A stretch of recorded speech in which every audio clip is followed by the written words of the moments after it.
A school in Sierra Leone is defying a government ban and allowing pregnant teenagers to attend classes, leading the fight against a law that rights groups say violates the right to an education. The headmaster of the only school known to do so took a risk in encouraging a resilient girl when she realized she was pregnant at the age of 14. Pressure is now mounting against the law adopted in 2015 as its legality is being currently considered by the ECOWAS court. Let's have a look. When Mariatu Sese realized she was pregnant at 14, nothing scared her more than the government ban on pregnant girls attending school because the social isolation she felt in the classroom was secondary compared to her education.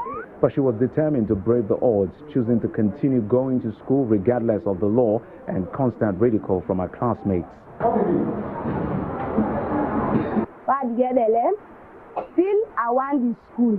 Then I love education. I make why I get the still I go to school. Although me come there, they provoke me, but I sum up courage and they go to school still.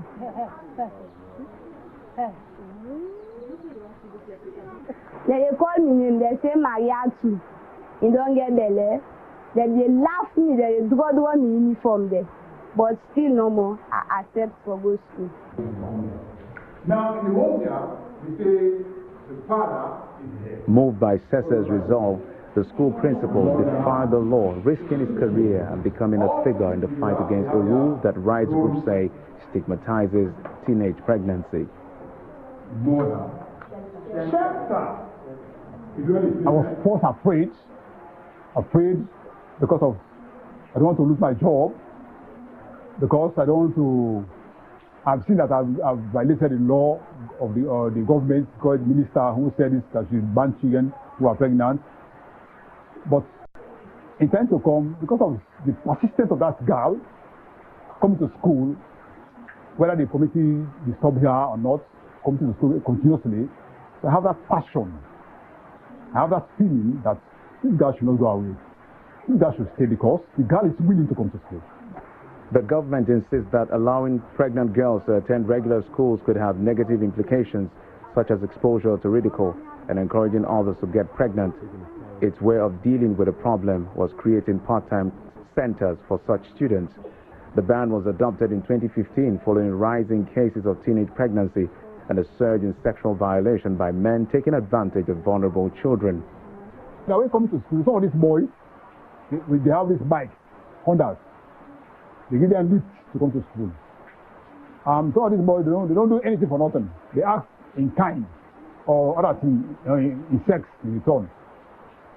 Because of what, that minute understanding among the girls, because of that, they are in that age group, they succumb to their requests of these boys.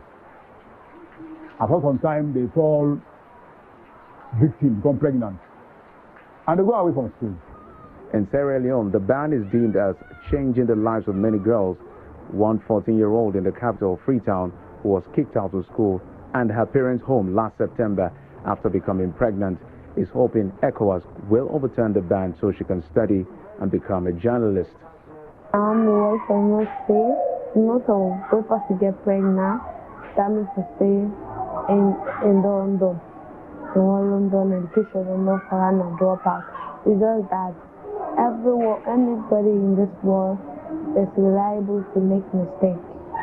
Everyone makes mistakes. There is growing criticism against the law, mostly by rights groups. The women's rights group, Equality, filed a complaint last year before the Economic Community of West African States Court in Nigeria.